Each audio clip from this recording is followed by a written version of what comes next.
Okay, I've been playing Revengeance a bit more, and today I'm going to be talking about the properties of the evasion moves. Now you've got the left and right dodge and the backwards dodge, and they're all good for clearing out right out of the way of danger, get out of the way of projectiles, grenades and so forth. And the good thing is that you can use them to cancel pretty much any animation that you're doing, with the exception of heavy moves like the stinger and the palm strike and so on, but pretty much everything you do can be cancelled into these. So you can be doing something else, something comes in towards you, you can do the hop dodge to get out of the way and you know you'll be alright, but you have to time it pretty much perfectly. It's not like the parry where you can just throw it out so long as there's danger coming your way and he'll block early. If you dodge early, then you become vulnerable at the end of the animation and get hit, so you have to dodge at the last minute, well last split second, and then you're safe. But the trouble is you can't cancel them into the blade mode, so that means that you dodge it, and if you even if you dodge perfectly, you are vulnerable for a little while at the end of that animation where you can't do anything, you can't attack, you can't cancel. So if you end up in danger at the end of that dodge, then you'll get hit, again. So the forward evasion is the exception. It's a different animation. He spins and does an attack, and you can cancel it with blade. It can also cancel other moves like the other dodges. So essentially what that means is you can be attacking, then all of a sudden cancel into your forward dodge, evade an attack that was coming your way, and then cancel your dodge to then continue to do whatever you want, which is fantastic.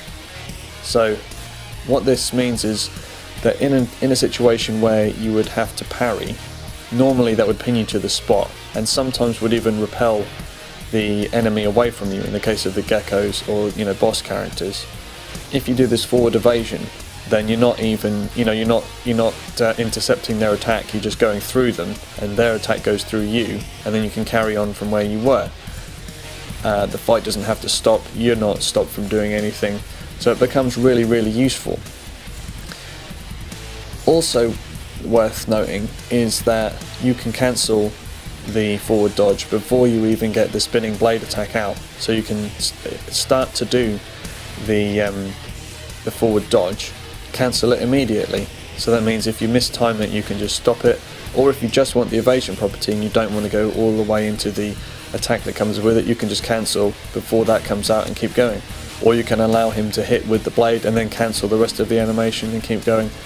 It's just I think it's a really important skill to get down, and I've been practicing it, and it just seems like this is something you're going to want to do throughout the game unless you unlock more tools. It's better than the parry and it's better than all the other dodges.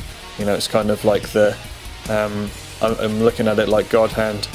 You've got the left and right dodge and the backflip in God Hand, and they all carry a bit of a risk because there's frames in those animations where you're vulnerable at the end. But the forward dodge, the standing dodge in God Hand, clears you out of the way of danger, but you're pinned to the spot. So if you dodge properly, you're fine, and then you can return fire. And it's the same with this dodge system here. Left and right and back dodge, okay, they clear you out of the way of danger, but if you get it wrong, then you get tagged, But the forward dodge, although more high risk in terms of placing your character, they give you more reward. If you can do it properly, then you can just keep on going.